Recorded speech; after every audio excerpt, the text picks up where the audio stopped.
All right, let's take a look at that. So this is going to be second lap, or it couldn't, no, actually, sorry, this was first. I tried both and they're both pretty close, but I think you can make 1 and 2 work enough on first lap to where it's better than second lap.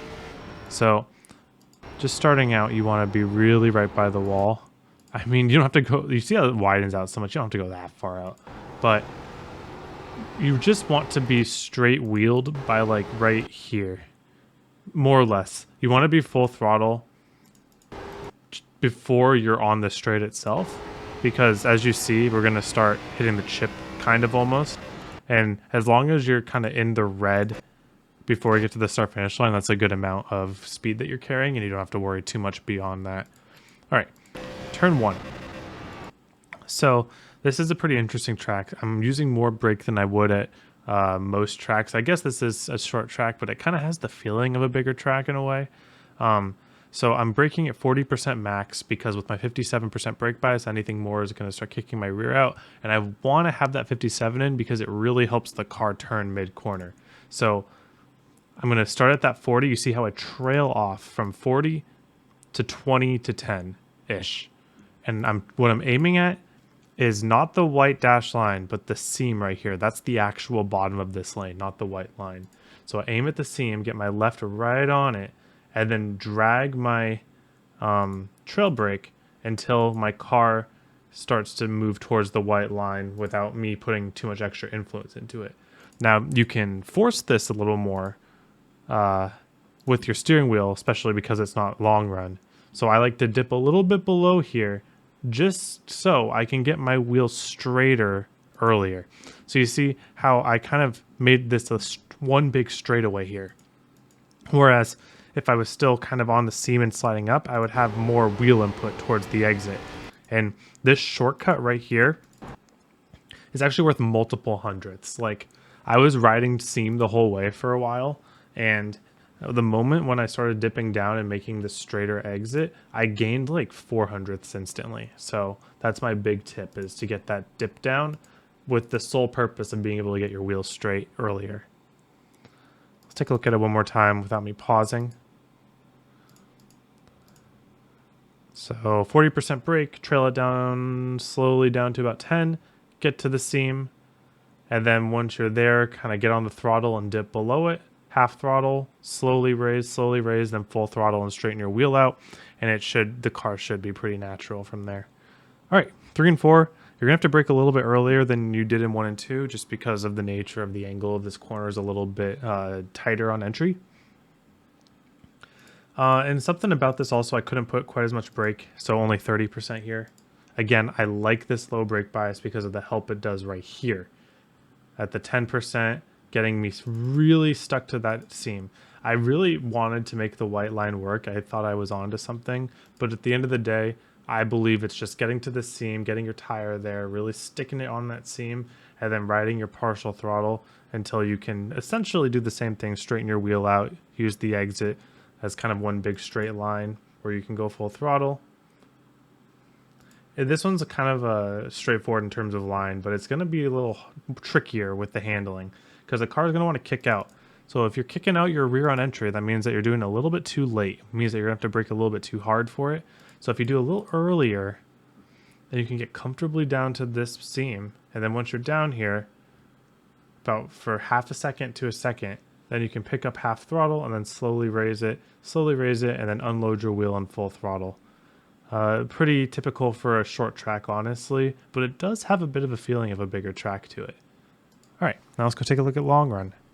All right, now let's talk about long run. So Kern is an interesting place for a long run.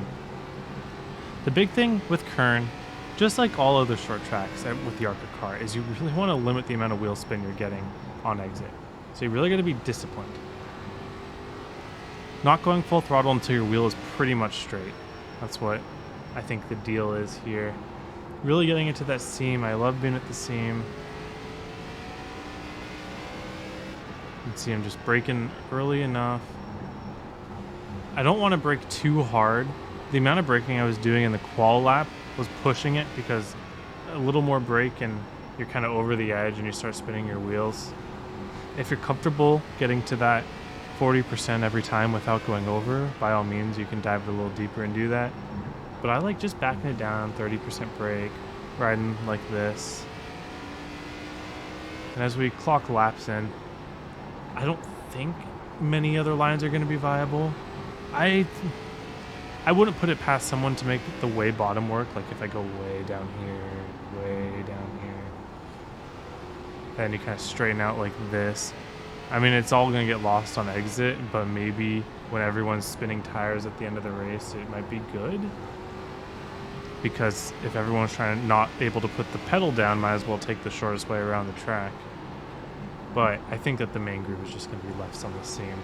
And you really, really, really got to be diligent and not over throttling too early.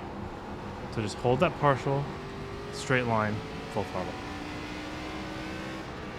Because when you overcook that rear tire once, it's going to make it a lot easier for you to spin on all other corners, because you're going to have a tire heat imbalance.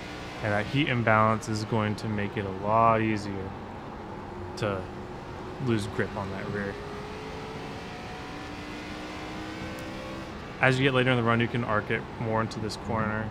I think that there's going to be less grip on entry at some points because of dynamic track. So you see I'm almost sliding the rear. You really want to avoid that. And then, 3 and 4. I was just about to get to there, and I messed up. 3 and 4, I was going to say, you don't want to do quite as wide, because for some reason there's just less grip on entry in 3 and 4 out wide. So if you're going to do that wide entry, I would only do it for 1 and 2, because 3 and 4, I'll do it again. Look at, like, it's really hard to get it down once you're wide in 3 and 4. So that really shows you really narrow up that entry in 3 and 4. I'll show a good one here. I probably cooked my tires from the little slide there, but that's okay. So almost like a shallow straight line, and then you turn while you're in the corner. And then you really want the steering wheel to be headed almost straight by the time you get back on the throttle. Do one more lap here.